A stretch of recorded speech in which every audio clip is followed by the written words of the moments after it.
Welcome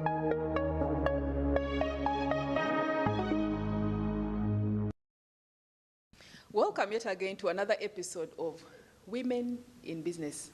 This is Doreen Kemcha on Smart 24 TV.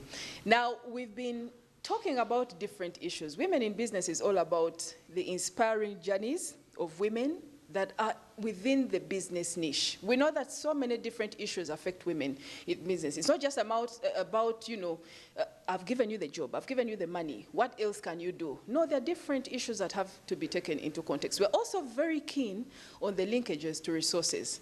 On this particular episode, we are going to be looking at something that is very crucial, something that is very interesting, the labor market, exports particularly, because we have been having so many girls coming in, so many gentlemen coming in from the different places in which they went to work, and now they are coming back.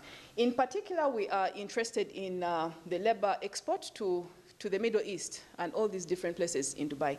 And on this particular episode, we have two amazing people who are down on ground. They are in the thick of things. And these are the people that are going to talk to us and give us insight on the preparation stage for labor export. What happens when these people go there? Are they aware? Is there any particular problem? Who creates these problems? Is it when they go there as workers and then they are turned into something else? When they go there, have they agreed that they're going to get 1 million shillings and then they give them 500? Who takes the 500? Do they have contracts? What happens? So on set today, we have Ms. Shifa Ismail. She's the HR of Ideal Human Resource Consultancy, but she's also a previous domestic worker, 3 years in this business. She spent 2 years in Saudi Arabia, and she spent 1 year in Dubai as a domestic worker. Thank you so much, Welcome. We also have Mr. Andrew Sabwe, CEO of Golden Star Recruitment Agency. He's been 10 years plus in recruitment. He has been telling us that so many things happen, so many things are blamed on these recruitment agencies, and yet they are also clean in their own way. Welcome, Andrew. So we are delighted. Please take a seat, listen in, give us your comments. Our social media platforms are open. Get in touch with us and let us know. This is the very first of series, a 3-stage series that are going to be running. Shifa, you went there. Yes, I did. 2 years, Saudi Arabia. 1 year, Dubai.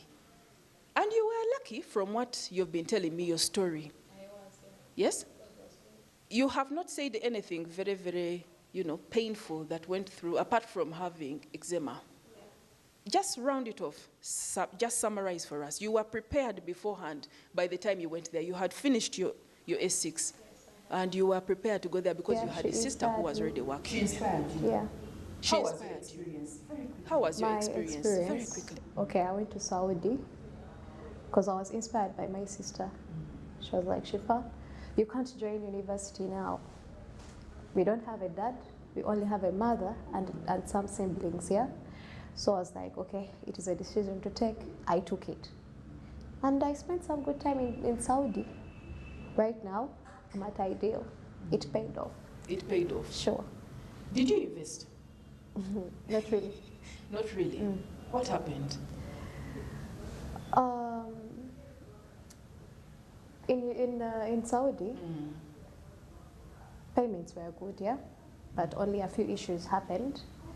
That side of Saudi, it wasn't that well, but I gained the experience, yeah.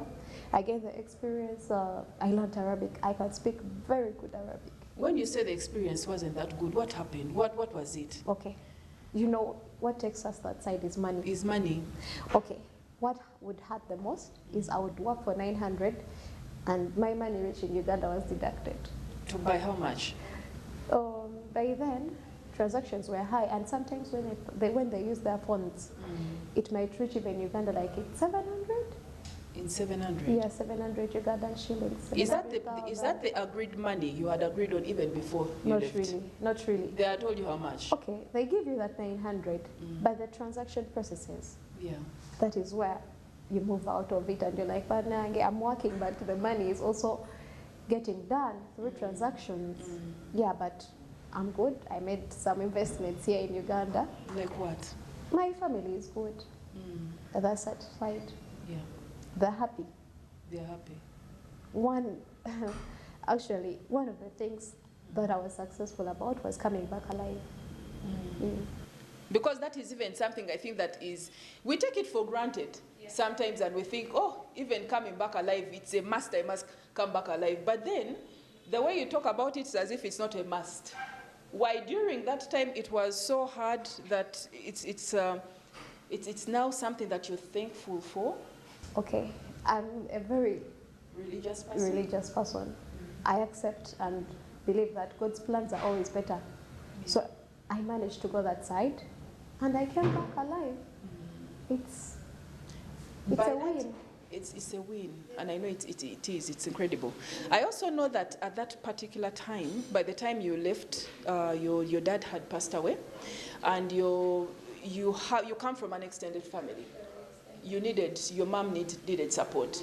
You have grandmothers, you have aunties, their children, they're all these. So your main priority during that time was not necessarily going to say, I'm going to go and make money and build myself a house. It was basically to push back and do something with the bills back at home. Yes? And that happened to go on smoothly. It happened. God is good, it's still happening. Yes. There are things that I can't discuss, but yeah, it's a win. Yeah. Andrew, these are some of the stories. Yes? You have been in this business for 10 years plus. 10 years plus. You have seen all sorts of things. What is happening? Every time we're having this conversation, even before we started rolling, the first thing that you kept saying is Saudi is now better. Saudi is changing. Shifa, you mentioned that. Yes. Saudi is changing. The environment, the working conditions. How was Saudi a couple of years back, and how is it right now? And we are really talking about, let us keep it in the context of the labor coming from Uganda. How was it? Wow. Previously, Saudi was like kind of tough rules because, you know, these are Arabs. First of all, they have that Asian 12 slavery thing. They had it in mind. But now they are transforming. Yeah, they have tried to transform a bit. Some are now they have tried to learn a few things about Africans, how they behave and all that. Our culture is, I think now they are considering our culture. At least there's some improvement. I will not say 100%. There are some challenges still untackled. When we say it in Uganda, maybe it sounds better. Bali bachimanyira. Mungeli yokwata the Africans. No, bali bachimanyira nga like someone ava mu Africa. Obo mudugavu aina kuba muchi muddo. Yeah. Ebere yontigwa dulinga the list of the list.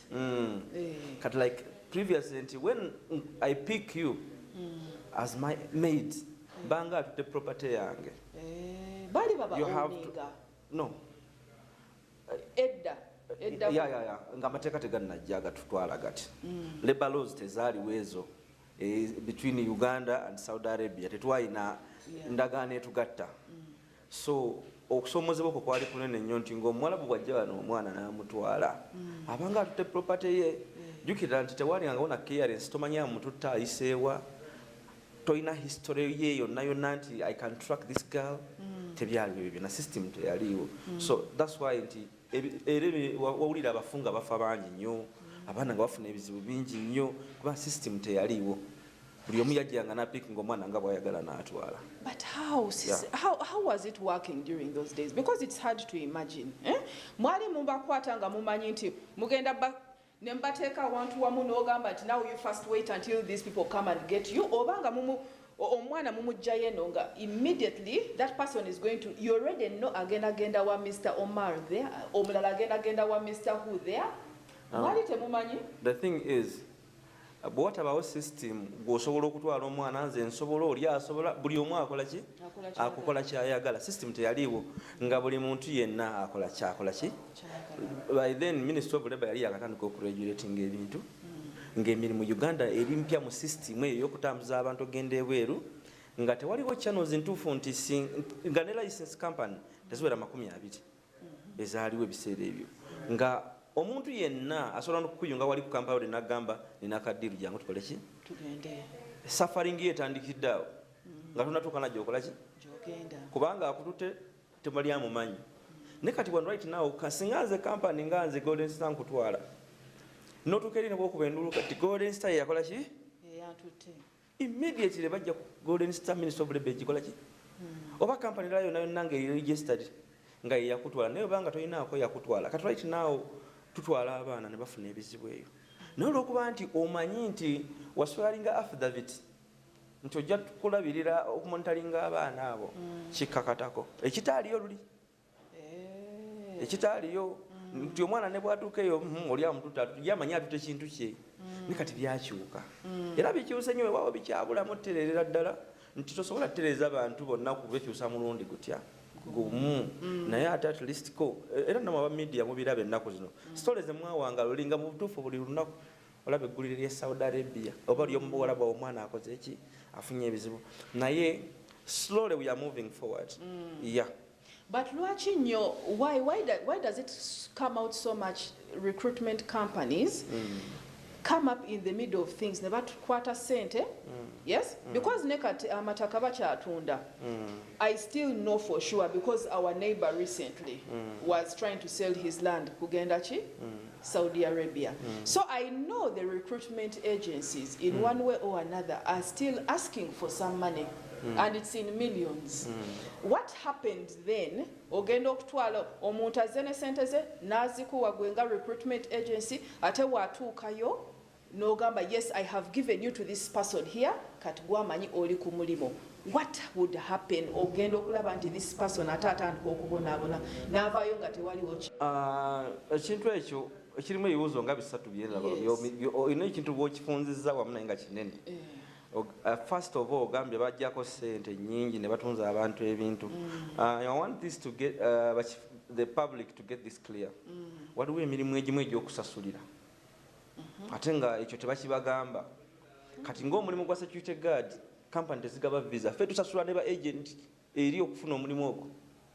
Bakusaba sente basobola okugamba nsasula omutwalo gwa $1 nga guarantee for kuwa visa.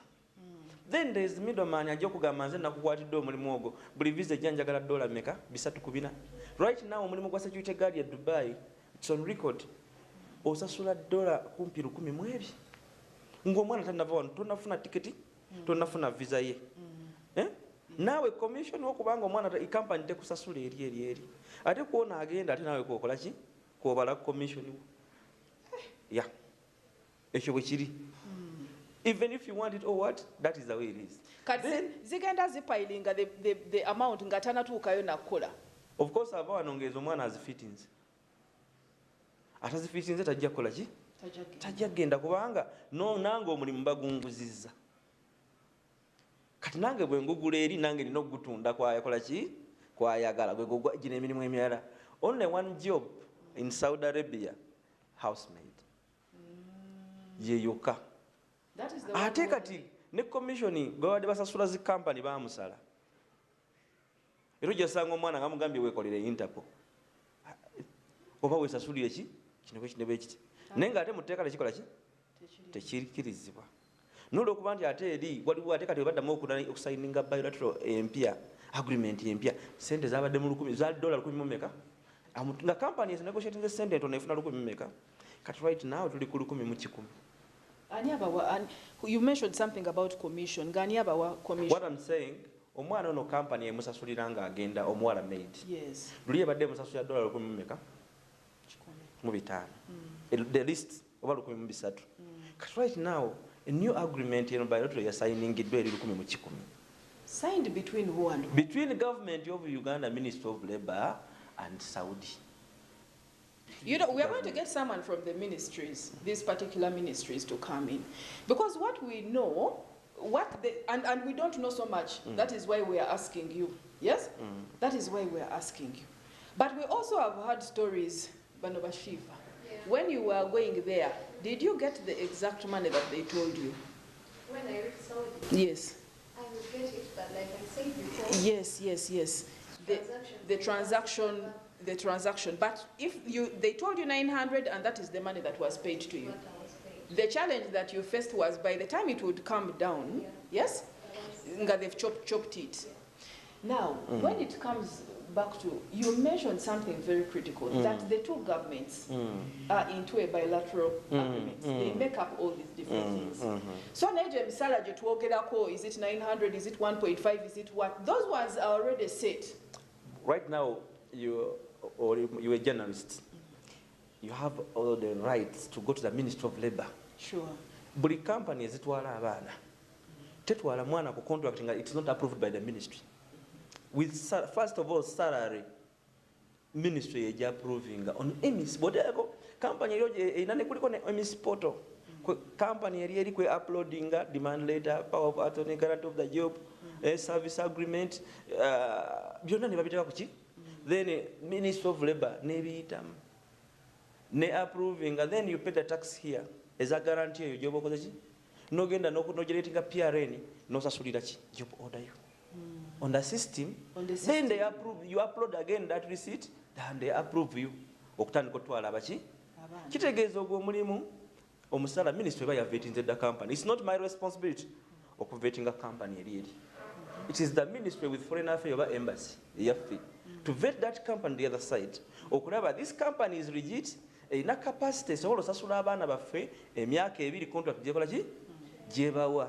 In case of anything, though it comes back to us, we the companies, yet bakibagamba kiso kya mbuzi kirekerera omusi ne tunuulira abaaze nti gwe bandi badde batunuuliza omuzinga bamuleka ne batunuuliza ono atakoze eki nze company bakutunuuliza omuzinga, yet ya regulating ebintu ebyakola ki waali ate alina powers ezisinga nze kubanga leba toko ministry government number kati goli private company waliwo limitations zokola omwana oyo singa ya bere Saudi Arabia katugambe ne batamusasulira ddala nze ne bwengenda nenkuba emezi emirundi 10 waliwo wennemererwa oyo singa afuna obuzibu eri nga alina kale insure government omusasula compensation death accident afunye permanent damage, you cannot enforce it. But first wait, Andrew. Shifa also first wait. The idea that I had, yes, and that we've been hearing, because I keep giving you all the different things that people are talking about. In most cases, some were saying, yes?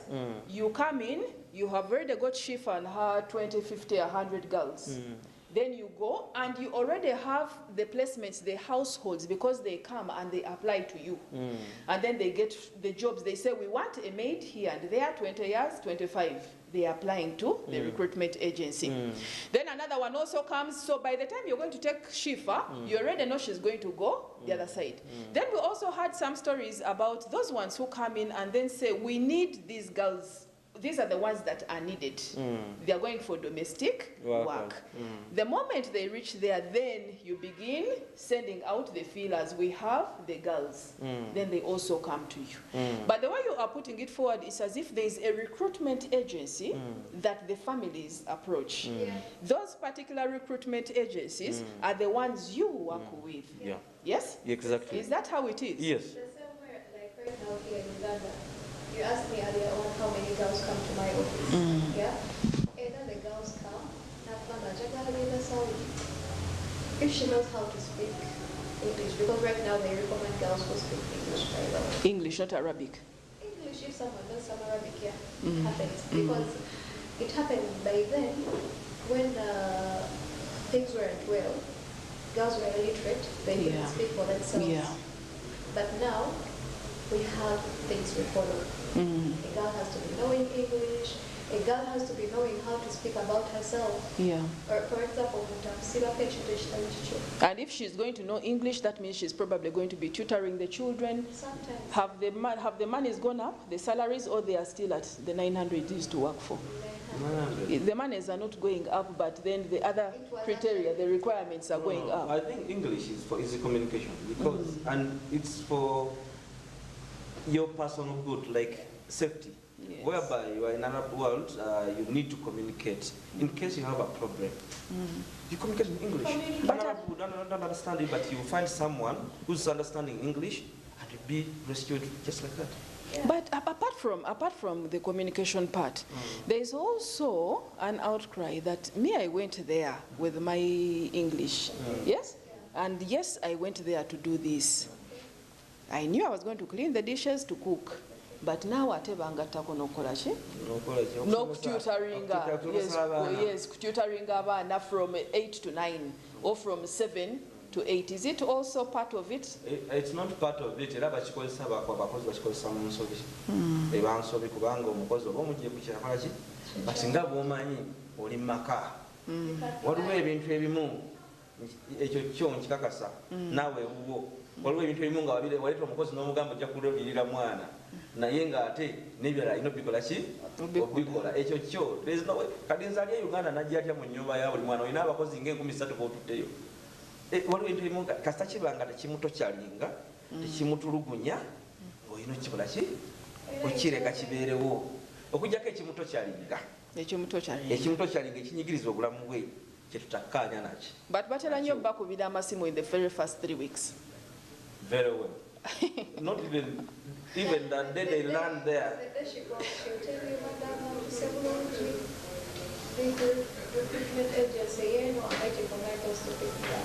And then they go, when they reach that site, they go, and then they'll send you messages, everything is okay, Sarira, I don't want to disappoint you. Yes. So they keep in touch with you. They keep in touch. So what if I like, the girls from having fun? But now it is very advanced. Maybe we is off taste. Actually, one thing I always tell the girls, the same way we are in Uganda, the same way I'm earning salary is the same way your boss is doing it that side. It's not like, yeah, when I work out, I get up and I'm fully saved. They also have jobs. They have to go and work to earn the money to pay you. Yes. So that is what I always make them understand. But there must be systems in place. Kubanga ogenda okujja omuwala from a different country, you must be able to see that they are paid. Yeah. It is not now feeling sorry for them because no, otherwise I would prefer to work for 100,000 here. It's not actually feeling sorry, but it's a way of making the girls understand because our girls are actually hard to understand. They react, like there's a way they react and you'll be like, this is a minor thing, give a shit, you get paid. Okay. What about what you mentioned? You mentioned something about the calls coming in from day one. Right. What experiences? We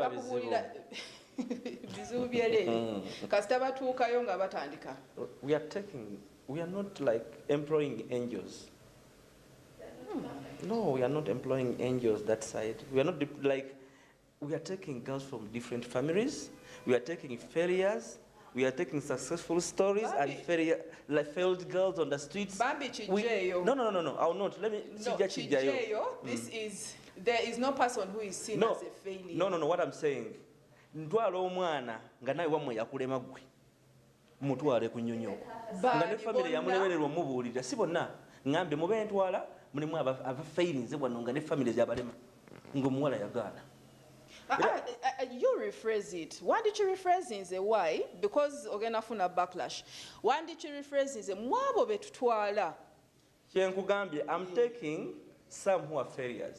Yes. Some who are failures. Nga newa mwe mwamulemererwa. This bomanyi ekitutta mwe wane Uganda. Mwagala nnyo okubikkirira. Tetubikkirira. Yes, tukkirize nti betutwala tutwala malayika zonna. Tutwalamu abalungi n'abaki? N'ababi. Era omwana tayakusobola kukola Uganda naye tagenda kukola ki? Kola. Ne bw'ono omutuusaayo kati tomorrow ajja kushoutinga. Bangi ne waliyo olinga agamba guno mukisa gwa bwereere. Nja kulinnya ku nnyonyi nze weeks 2 nkole ki? N'ekyange. Yeah. Are you sure? Obadde ki? Nze singa nkubalikula ku list y'abaana be naakazza wano. Nga atuuse weeks 2 n'omugamba n'omutwala mu nnyumba ezi. 5. Byo buli nnyumba buli mugagga mubi. Ngagamba chinga nga shiza wano kamza no. Yes, buli nyumba mbi. Ate mbi ntya. Ya kugambye mbi ate onomutta. Nga osanga takutakola kijja. Kitegeezo yagenda kulambula. Ekimutute kikoze ki? Kiwedde. Si mukozi. Si buli mwana gutwala nti mukozi. Ekyo njagala bana Uganda bakimanye. We are deploying people abamusi bakozi. Era nga baalemwa nga ne wano naawe omanyi gwe wamwe tolinayo omwana gwe omanyi nti ono yatulemerera. They are there. Some of them, I was almost a lot of this. You look And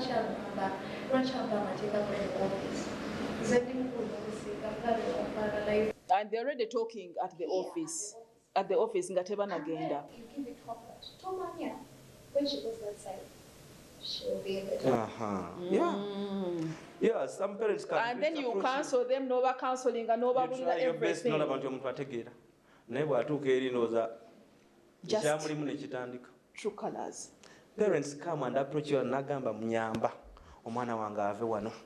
Kampala nanga akoze ki? And they made a double sanga wana 2K anakolachi. Anachuka. 2 weeks. Nga kwenyonye tokota da Kampala. I tell you, it goes as sula. Ali kunyonya kolachi. Etokota. Akoma wana. Let's take a short break. Let's take a short break, you people. Let us know exactly which people. This is all labor at the end of the day. This is all labor at the end of the day, and they must be protected, but at the same time, we must be able to break it down and find out exactly, is it the problem of the recruitment agency, or it's the problem with the girls that are being taken there? And we are specifically speaking on behalf of the domestic workers. Can just take a very short break, and we'll be right back after this message.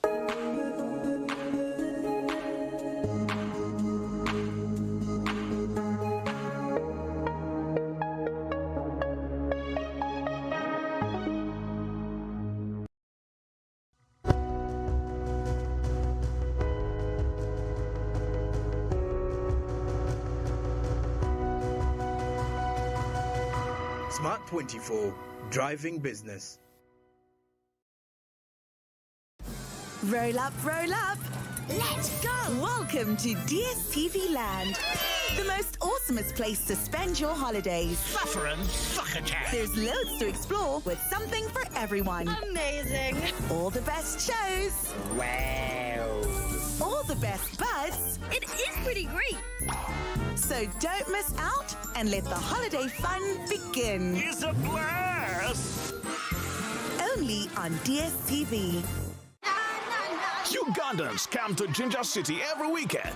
And December 16th, 2023 is Uganda's end-of-year party as Smart FM hosts the Smart Swag Fest Season 2. Don't miss performances from Uganda's top DJs, MCs and artists like the king herself, City Baby, and her full band, Fig for Maker, UG Boys, Kesmon Switch, King Zamba, Waymaker Official, Voice Nasi, Zach Tom Rizla, Lance Soldier, and many more local artists. Let's meet at the Chairman's Back, next to Ginger Showgrounds. Get your early bird tickets now at 15K and at the gate 20K. Gets open from 10 a.m. till late. The Smart Swag Fest is organized by 89 Smart FM and Hot Shots. Powered by Smart 24 TV, Sisan Suits, NBS Cordeo, GZ Mechatronics, Ginger Hippos, Kampala University, Albeit Electronics and Solar Center, TMU Tubing and Rafting, Banshee Uganda, Quad Biking Ginger, Cable Giants, Stardom Visuals and Audio, Bidco, and Club.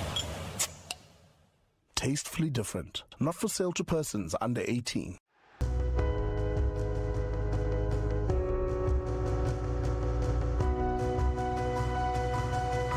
Smart 24, driving business.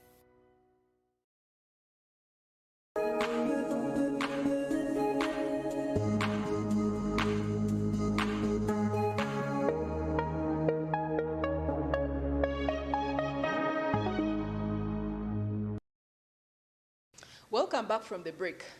We are still here on Women in Business. During Kemcha, I have Shifa with me, I have Andrew with me. These are all from recruitment agencies that actually help people get better, get wonderful placements, and also get some advancement. Chok, we're also talking about some of the issues that come up. Shifa was telling us her experience, Natulida, how she had her own in Saudi Arabia, 2 years, and then 1 year in Dubai.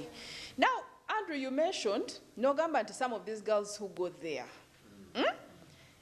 As for us, in most cases, we tend to think that every girl who actually goes there, especially for domestic work, since this is women in business, babela bagenze yo professionally kumulimo, they know that they're going to work, they know that they have left siblings home, they know that they have left investment plans home, they're going to come back and do something.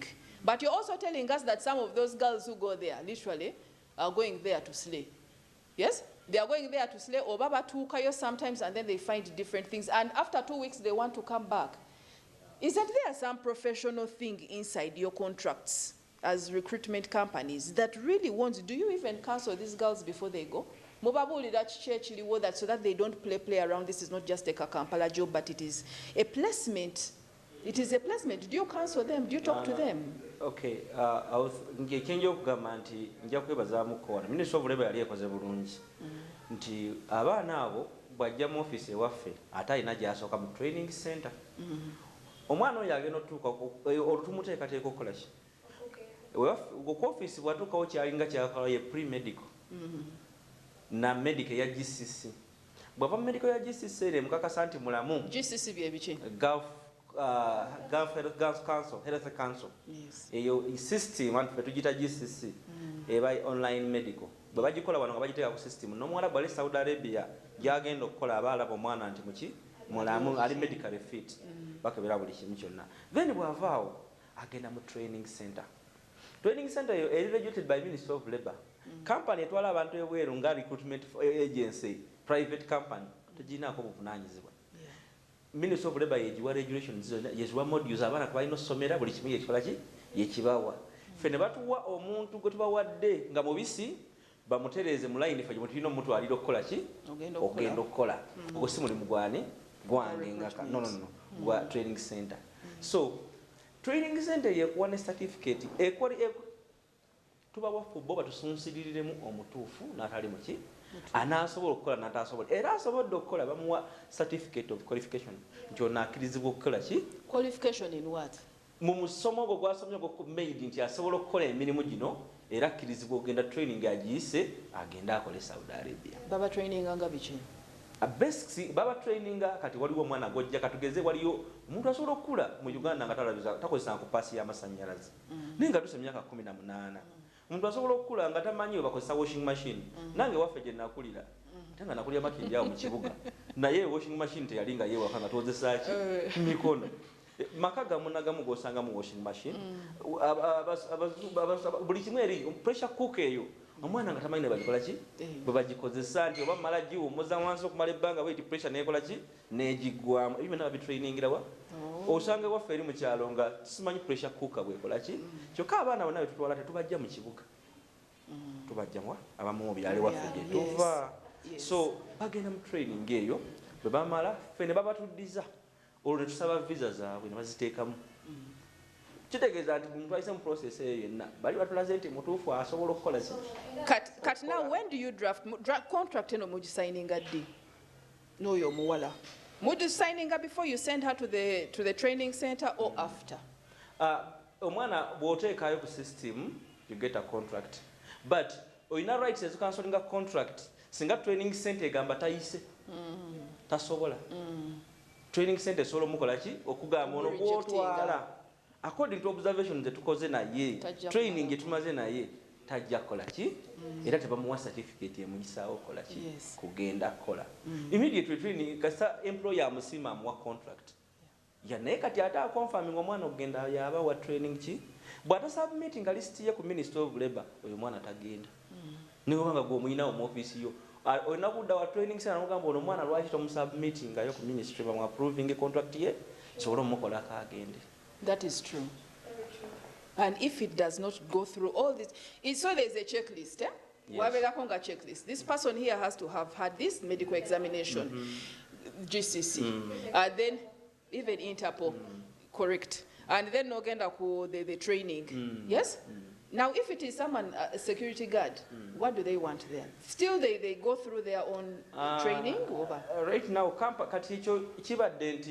security guard, tomuteka na maid byawukana owa security guard abasinga baba bakola daba mu trainings mu private companies as a security oyo kiba mwagaza aba training certificate yeji yakola muki mu security kubanga oyo yaba manyi professional job ye yabagikola ki but this maid has to go through all that. Yeah. You know why I'm asking? Kubanga before, in the first, before we took a short break, you mentioned about different types, yes, of labor. Yes. You have those ones who are not serious, who just go there basically, and after 2 weeks want to come back.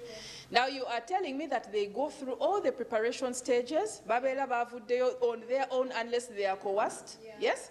Unless nga family yagambye nti you have to go togenda kusindikayo gwe nga gwe, we are going to send you, yes? Ngobadde tokyagala, unless that sort of scenario happens. But ogenda okutuuka somewhere, they have trained you in every possible way, yes? Money has been released to help you do all this. And then you tell me that after 2 weeks, this person comes back and says, I don't want anymore. And right now, family, omuntu individual, tajasobola sindika maid Saudi Arabia. No. Bogenda kwemba sawa ne ya Saudi. You have to attach a baluwa ya company ekola ki? Twala company yesabira omwana visa singaluli. Yeah. Tekikyali woti nti individual asindika omwana. But it's the same way you see people going to Mecca. yes. There are different companies that. Oh, there are still different companies. Because those days they had even begun a system whereby they would go through Busia. Yes? Agenda through Busia, then go get another car, go through somewhere else. Before you know it, the person has gone. But that is very dangerous. Kubanga, there is no person who can follow up. 21 years, you passed through the airport without any caution. But if you go through those other funny ways, you're going to find troubles only. Waliwo abakyagenda, I think. There are people who still meander like that. Okay, the generation chiwakanya ense no but they, bungi. yes. Ate joko okumanya omulala watandikira okukola ki? Because okwemanya kutandikira ate okw'omulala. Because there are people who are watching, and there are those ones who have told them, gwe bakuganye no, it is okay. Go through. Tetujja kiwakanya. What can you? Bagenda mu channel ezo. Yes. Naye wayenda mu Uganda ali alaba. Bw'oba oyagala agenda ku mulimu gwa maid. Oba doze wange bawa Shifa ide. All the other recruitment agencies. Please. Genda womanyi nti ojagera mu training center baku training omanye nti bamonitoringa in case of omuntu kene mufuna ebizibu naye ng'ekizibu okifunye ng'ate teri agenda kukola ki awo kyetaagisize nnyo genda mu channels entuufu no however much ogenda kulambula mu weeks 2 okomewo genda mu channel ki entuufu omanye nti kale weeks zange 2 bwe nakikuba n'enkomawo nja kufuna we ne equipment golden style yatwala ino okunkomyawo omanye nti nkomo singo genda ate ku ddungu enseta bukotuke n'okufiirayo ne obanga ogenze okufatteeka naye ofudde otya n'obanga ogenze mu right channel mukama katonda yaba akugeredde ekyo nsigambye nti wano okaye bafiira Uganda njagala kimanyi wali afo nga afudde mu right channel ng'ali eri nga tabadde era buzibu talwadde ne mukama n'agera bw'atyo naye era omuntu agenze mu channel entuufu era okumuzza kyanguwa omubiri gwe gukyangwa ekola ki omuzza nga mutu mu bulungi naye ate agenze mu channel enkyamu era okumuzza kizibu alwadde ng'agenze mu channel ntuufu okumuzza kyanguwa okufuna eri amalwaliro mangu agamujjanjaba kikola ki kubanga alina empapula naye agenze mu channel enkyamu n'okumuzza nga mulwadde mulamu kikaluba. We've also had stories, so-called even on that, even as you talk about when they go through the right channels, chibela easy systems okutambula because they are already in place. But now, waliwo bali bogamba nti yes, the recruitment company, I went through the right channels. Ntu said I became sick. Yes, there was even one that was viral, and then I fell sick, and the recruitment company dumped me in the hospital. How does that come about? It's not the recruitment company I am deploying from Kampala. It is the other side. It is the other side. And it depends. Kisoboka okuba nti oyo kyayogera ku ssaawa eyo. Omanyi ebiseera ebisinga tetwogera kwejjako oba kufuna buyambi. Kibeera nnyo ku sayidi y'abaana nti ku ssaawa yanoonya buyambi. Ajja kwogera ekikola ki? Ekimutaasa. Naye teriyo recruitment company ya Uganda. I'll talk about our side. Teriyo recruitment company ya Uganda yagala mwana agenda aboneebone. We do our best. Only that tulina limit kwe tukola ki? My sister nebo tukane TV eno namba n'ogenda kati Saudi Arabia. Omwana nga mulamu akaaba tosobola mujjayo nga toyise mateeka. Katwenzo okwogera on behalf of all the recruitment companies omanyi bye bakola. Yeah. No. Speak with confidence. I'll talk about what I know. Yes. Ne bw'onoosituka essaawa zino n'oŋŋamba nti ogenda Saudi Arabia omwana mulwadde. Tojja ne bw'ogula kati tiketi essaawa zino tebajja mutikka ku nnyonyi. Eyamutwala yalina omukiriyaninga employer we bw'aba tamazeeko ki contract alina omukiriyaring exit emuzza bw'aba bayawukana ne bad terms olwo omwana atwalibwa ku deportation center. They suck him. Ndowooza olaba system.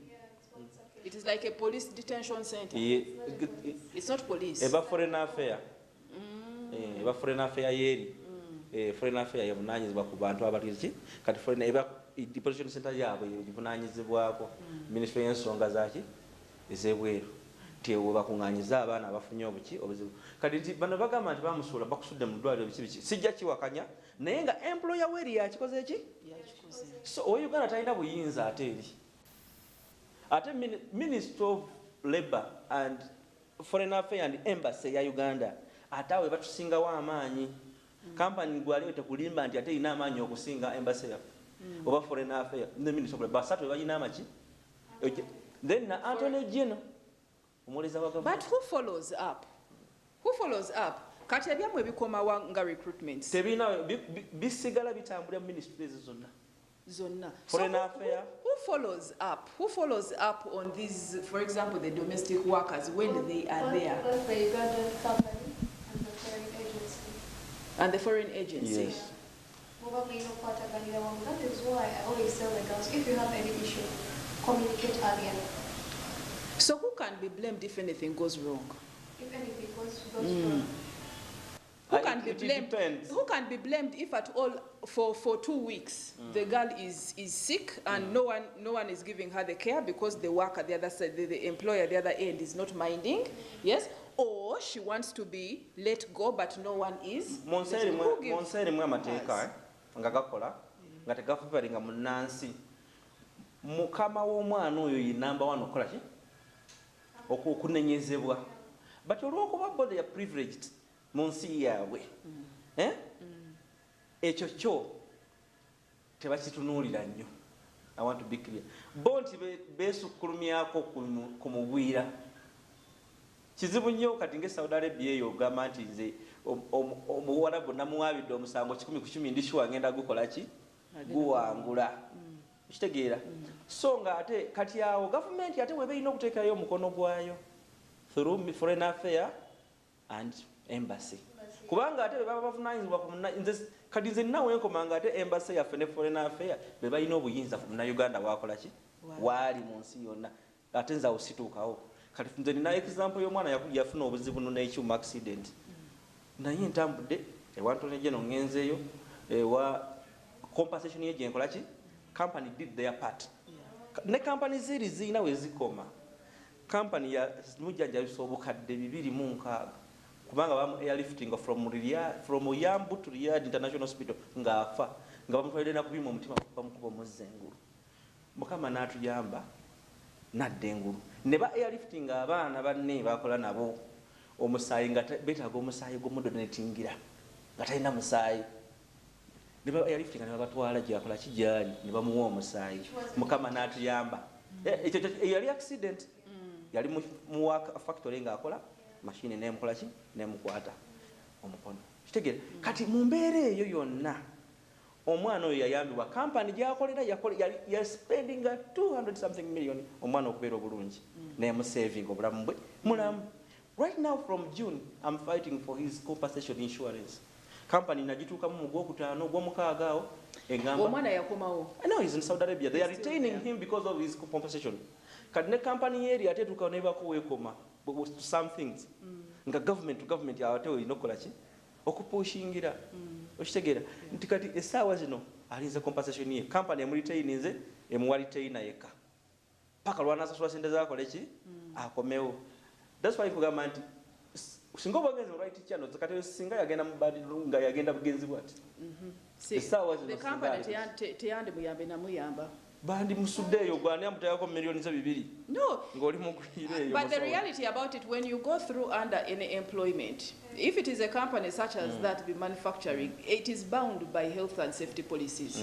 Yes, health and safety policies. If at all go to say you in one way or another you get an accident on those premises, it has the mandate. It is supposed to be a but responsibility. still, my sister, here we have seen cases one of Uganda Gwe bameka boolabye ng'ebyuma bibalidde bibakoze biti naye nga nakatalina kyayambiddwe n'obujjanjabi nga tabufunye. Ekyo nakyo Bangi wano locally here. babeera bali offside. Locally here. Tugamba now, ate now, wobeera ng'omanyi nti okay fine, locally this and this is happening. You have mentioned, you know that the other side the system favors their abannansi, their citizens. That means all the better. Gwokulaba nti yes, if at all you know that there is something such as this a compensation, mutekako essira kulaba nti you are literally talking about it to the foreign affairs, you are talking about it to embassy. We do all that. Nze nsobola okulaga ebbaluwa eva mu Ministry of Labour ebawa foreign ewa Anthony General nanatuukayo dda. But system here still ekyali slow. It's very slow. Yeah. System here gye tubatwala eriki? Very slow. Twe foreigner. Kati gwosobola okungamba mu myezi genda mu mukaaga oli tannasasulwa compensation yeko on a foreigner. Kitegeeza the system, the other side, our system that is supposed to be protecting them. But still, I bring it back to bakulu wano. Singa nze mba ndese case ewammwe ennemeredde nabo bagiteeke mu speed etambule kubanga kati nze wentuuka nennemererwa ne ŋŋamba kinnemeredde mmwe mwampa obuyinza obukola naye nange nkoze ki nemeredde olwo. So awo lwe tusabira abakama baffe nabo bakole ki aba Minister of Labour, Foreign Affairs ne Embassy no batuterengamu ku speed ku bintu ebimu ebitulemeredde tuleme kulabika nti ffe abatwala bannayuganda ffe baki bagayaavu ffe babife abatafaayo. So ng'oluusi osubmitinga buli kimu otafuna response mu budde. So kati omuntu bw'abeera ng'afunye obuzibu, the girl there or the boy there, yes, who is the first person they should report to in case the employer has not done anything about it? Office eyamutwala. Office eyamutwala is the first person to report to. They use bamwe. The local office here. Bamwe. Kati wekatugambe Golden Star atwala omwana eri omwana bw'afuna the first problem gy'afuna eri asooka gamba nze nina okulaninga ekisigadde kyonna paati wansi ogizanya for better being ey'omwana ogyali. Shifa, when you were there, did they allow you to have your phone? We've had instances whereby they take away the phones from the domestic workers. Is that still happening? We can't know for sure. Okay, for my case, I never had a smartphone. How are you communicating? I would communicate with my family like every after 2 months. On whose phone? On my boss's phone, on WhatsApp. I would send the messages, Mama, even the days I transact money, I'll make sure I send all the transaction details. And I'll be like, okay, Mama, Teresa sent a vesting, or when you're getting with Sun Million, or when you're getting with MoneyGram, or Zinjino. So, right now, like I told you earlier, these Arabs, they also work. Yeah. Wi-Fi is expensive. That is for sure, everywhere. Sometimes I use Wi-Fi, but now modules are extended. Airtel works in Saudi, can you imagine?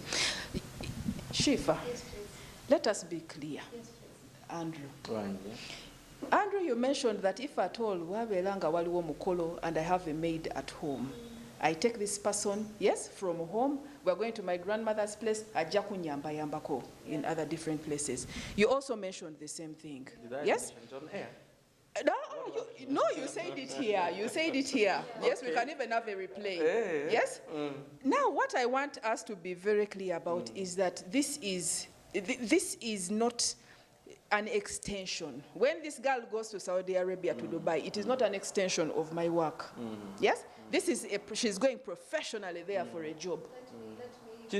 Yeah, she's going there professionally for a job with a contract. When a Canadian comes here, this is not an extension of his family home. This is work.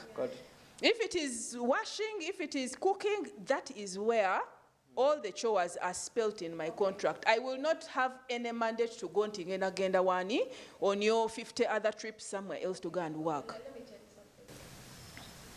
The family I used to work for, sometimes I would even sleep at 3. Yeah? We go on trips in the desert. We come back like at 3 in the night. Yeah? I was okay with it. I would finish my dishes and my boss was okay with it, but I would sleep up to the next day at 2. Only thing that would wake me up was the prayers, that I wake up and pray and then sleep back. For example, it also happens most times in Were those luxury trips or work trip? No, it was just luxury. Hey, those were holiday trips. So, no, like sometimes, okay, for example, we can, okay, let me name it a picnic. You go with them, they cook from the desert, and you have food there. Of course, in the desert, there's no water or anything. You come back with all the dirty dishes. All the dirty dishes. Yes. To simplify your work, you do it and you get done. For a person who understands, they won't wake it up like I used to. Okay? And the other thing, I used to get tips by law. You would get tips from the family members? Yes. Sometimes he might actually, he or she might meet me outside taking garbage and you'll be like, hi Shiba, you've made me so happy today. Have this 50 reals. For a day. Yeah. But because of my persistency and the love of my job, that I left alone the fact that Bawarabu, I pulled them close and they became family. So if you take me to your mom's place, they would be happy. Even they just hear the car outside. And they'll be like, Shiba's come. That can be like an extraordinary case, don't you think? An extraordinary case. It does not. That's why we love to have women and men on this particular show, Women in Business, so that we can have very good, your experience, Shifa, may not be Barbara's experience somewhere else, yes? And it helps when there is a clear guideline spelled out in the contract that this is a professional contract, everything must be adhered to. If they give you a tip, that is because they want to give you a tip and it is a good family. For my case, I'll do it because I love people, okay? So the relationship I built, it reached an extent that everyone wanted me. Because of how you took yourself. Shifa is a normal person. She likes it here. Yeah. She's dark skinned, but actually, let me give you this instead. I reached an extent that when I was living in Saudi, my boss was like, I can't lose a person like you. Can I please get you a husband? You marry from here. Really? Just to stay here with us. So the way you carry yourself, your behavior really matters as well. They either will like you or... Yeah. Because I know people who have spent like 7 years in Saudi without coming back. Osanga amasajja nga alina empisa z'ewaka ez'okwagalwa n'abakozi n'abakola ki naye gwe agendayo zero ezimbagamba nnyo nti the moment before you sleep with that man amaanyi oba okyagalina, the moment you decide to sleep with that man oba okikoze kululu bw'ofuna obuzibu ng'obwo bwonna ofiisi eyakutwala tokisirika before omusajja nga tannaba kugamba nti kino naye olaba nga akunuuza mu kkubo ly'otalina kukwata gamba office nzo n'omusajja agira bweti then we report the other camp office erigi eri Saudi Arabia tukigambe omwana mu nyumba bweti ne bweti omusajja amugamba kino ne kino naye mu mujje eyo kyanguwa nnyo tebajja creating problems for this person. No babajjayo always naye tolinda musajja kwebakako oba omusajja akozese ate otandika okureportinga kiba kikyamu kigambe nti ekyo kiri nnyo mu baana bano bamu nnyumba abawala ebizibu gyebiri n'ebirungi bikola ki sijja kusimyalinga kazigo kugaba bugambi jangu tugende jangu ng'omanyi tulina gye tugendamu tulina kirwana bameka babiri si kyomu nze akutwala naawe agenda ekiba we don't know we are in Uganda goli Uganda nange ndi Uganda ne gwe tusindiseyo yagenze kati ffe tulina okumulwanira abakoze eki abasigadde wano bwe tulemererwa kati ngenze woogambire tukoze tutya nze bwe nnemererwa ne office gye ngambye neeremererwa nga nziruka ku Ministry of Labour. Ministry of Labour buvunaanyizibwayo okucontactinga Ministry of Foreign Affairs.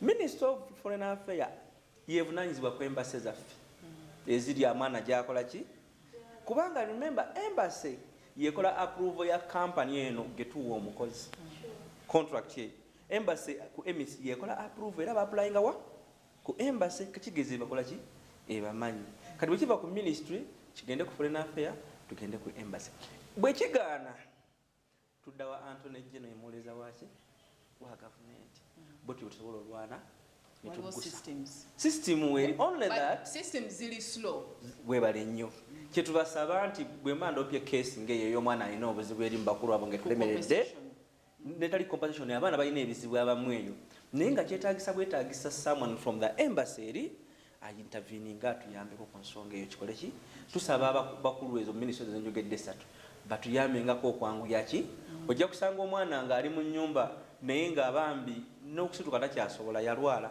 Manya abawalabu abamu si balungi nze njogera mazima. Abawalabu abamu mulimu abalungi nga mulungi nga musanze nga mulungi. Like the ones you were. Webale nnyo abeera mulungi. Ate gwe wasanze nga mubi bambi nga n'omwana tojja mukola ki? Kumunenya. Ng'omwana olaba mutuufu. Nga n'okuliyo obuli talina budde bwakola ki? Mulimu kye nagambye kiri nti mulimu abakyalowoleza mu ndowooza eri mbi ono mukozi slave.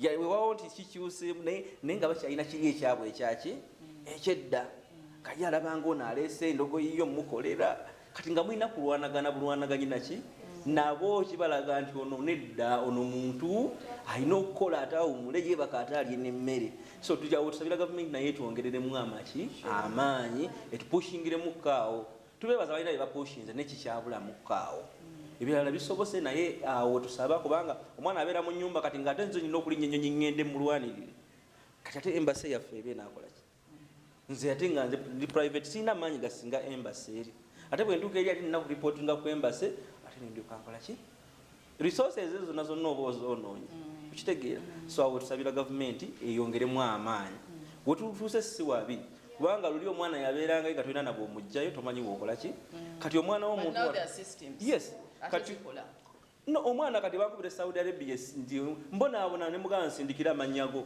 nogenda mu system n'onyiga ku emis nogenda ku musaani nogamba passport number company kyemuyina employer kyamuyina no contact ya employer yeno n'ogijjako company yeno gwenyinyi no communicating nogamba omwana ono wati ne bwati oli mu nnyumba yo naye mukole ki nga tokubidde na muntu wa embassy oba waaki system kati ekyusa. This discussion, this discussion cannot end. Wait for episode 2. Wait for episode 2. Shifa, thank you. Andrew, thank you so much. This has been insight. Yes, this has been insightful. Kumanya nti not everyone who goes there has the same intentions. Kumanya nti there are those ones who are actually just playing around and the others who are serious. Kumanya nti there are systems in place that are much better than what was there before and things are changing. Kumanya nti indeed even other things that are there, some of them are good but others are slow and need to be pushed alike. To know that by the time they're in this preparation stage, each person has a role to play, but most of the things that are there are put in place, their systems. Wait for episode 2 as we continue with this. This has been Doreen Kemcha, Women in Business on Smart 24 TV. See you next time.